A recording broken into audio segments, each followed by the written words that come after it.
அல்வா மாதிரி ஸ்பூன்ல இருந்து எடுத்து போட்ட உடனே எப்படி வலிக்கிட்டு விழுது பாருங்க. தக்காளி ஊறுகாய் 5ல இருந்து 6 மாசம் வரைக்கும் கெட்டு போகாம எப்படி செய்யறதுன்னு பாத்திரலாமா? 1 கிலோ தக்காளியை கட் பண்ணி எடுத்து வச்சிருக்கேன். இதுல 10 மிளகாய் வித்தல், புளி கொஞ்சம் தாராளமா சேர்த்துக்குங்க. 1 ஸ்பூன் கல்லுப்பு சேர்த்துட்டு 1 புடி கருவேப்பிலையை சேர்த்திருக்கேன். 1/4 கப்பு தண்ணி ஊத்திட்டு அடுப்பு ஆன் பண்ணிட்டு அப்படியே வேக வச்சிடலாம். லோ ஃப்ளேம்ல 5 நிமிஷத்துல வச்சீங்கன்னா சூப்பரா வெந்து வந்துடும். இப்போ இதை அப்படியே ஆற வச்சுக்கலாம். இப்போ ஒரு கடாயில 1 ஸ்பூன் கடுகு, 1/4 ஸ்பூன் அளவுக்கு வெந்தயம், 5 மிளகாய் வத்தலை போட்டு நல்லா வறுத்து இதை ஆற வச்சு பொடி பண்ணி எடுத்துக்கலாம். வேக வச்ச தக்காளியை நான் அரைச்சி எடுத்துக்கிறேன். நான் சீக்கிரம் பண்ணுங்கிறதுக்காக ஆற வைக்காமே அரைச்சிக்கிட்டேன். நீங்க ஆற வச்சு நல்லா அரைச்சி எடுத்துக்கோங்க.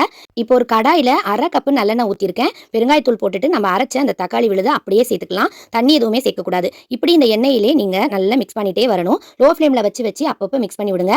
இந்த ஸ்டேஜ்ல நம்ம பொடி பண்ண அந்த கடுகு, வெந்தயம், மிளகாவத்தையும் போட்டு நல்லா மிக்ஸ் பண்ணிங்கன்னா சைட்ல எல்லாம் எண்ணெய் பிரிஞ்சு சூப்பரா தக்காளி ஊறுகாய் ரெடி ஆயிடும். இது 5ல இருந்து 6 மாசம் வரைக்கும் கெட்டு போகாது. வச்சு சூப்பரா சாப்பிடலாங்க. இதை நீங்க சூடான சாதத்துல கூட போட்டு பிசைஞ்சு சாப்பிடலாம். ட்ரை பண்ணி பாருங்க. பாய்.